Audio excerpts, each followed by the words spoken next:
The blades of the helicopter stood still against the burning sun, its shadow stretching long across the desert ground. Soldiers and technicians gathered in clusters, their faces tight with urgency. Sweat rolled down their temples as they worked frantically on the massive machine, wires tangled, tools clattering, orders shouted. But nothing worked. The helicopter, the only bird capable of evacuating a group of injured men stranded deep in hostile territory, was dead. And time was running out. The general's voice cracked with frustration, his eyes scanning the scene as if searching for an answer. We can't afford to lose them. Do something. But the technicians, despite all their training, shook their heads.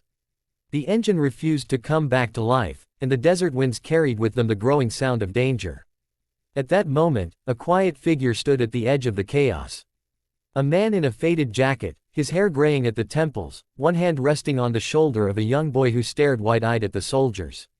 The man was a single dad, a veteran whose days of service had ended years ago, though the fire of duty still smoldered in his heart. When the general's eyes landed on him, recognition sparked. This was no ordinary man. This was Sergeant Daniel Hayes, a decorated veteran who had once saved an entire unit by repairing a crippled chopper under fire, a man whose hands knew machines as if they had souls. Sergeant Hayes, the general called, his voice trembling with both command and hope, I need you. If anyone can bring her back, it's you.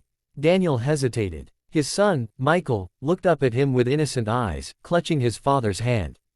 Dad, can you really fix it? The boy's voice carried both fear and pride. Daniel knelt down, brushing a hand over Michael's cheek. I don't know, son, but I have to try. Because lives depend on it. He stepped forward into the heat and chaos. The technicians made room, doubtful yet desperate.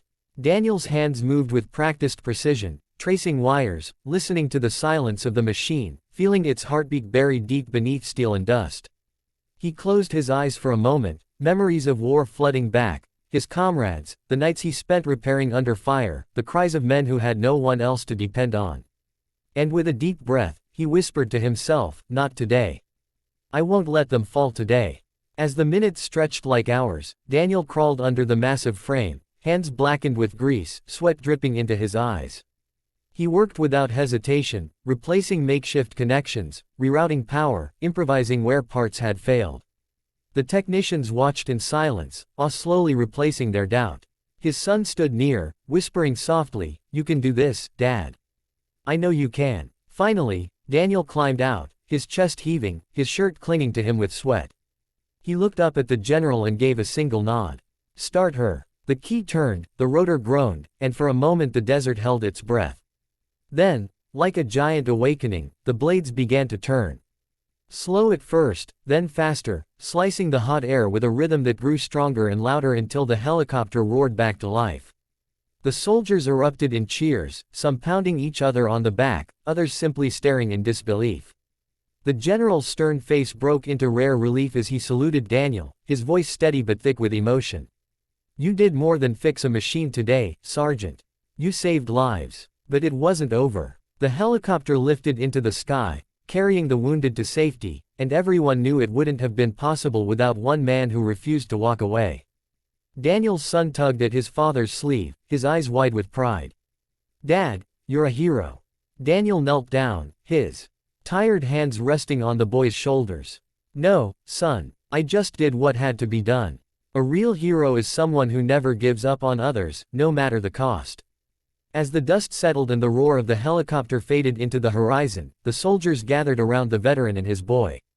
The general, his voice carrying the weight of respect, spoke so all could hear. Today, we didn't just witness a machine come back to life. We witnessed the spirit of a soldier who never stopped serving, even after the uniform was gone. Daniel placed his arm around his son, holding him close, his heart heavy yet light. He had been called back not by duty, but by something greater, the unbreakable bond of responsibility, the strength of love, and the courage to rise when the world needed him most. And to the viewers watching this story now, let this moment remind you, courage isn't always on the battlefield, and heroes aren't always wearing uniforms.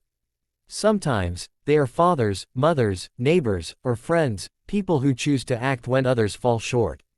If this story touched your heart, give it a like and subscribe to the channel, because more stories like this one will remind you of the strength we all carry inside us.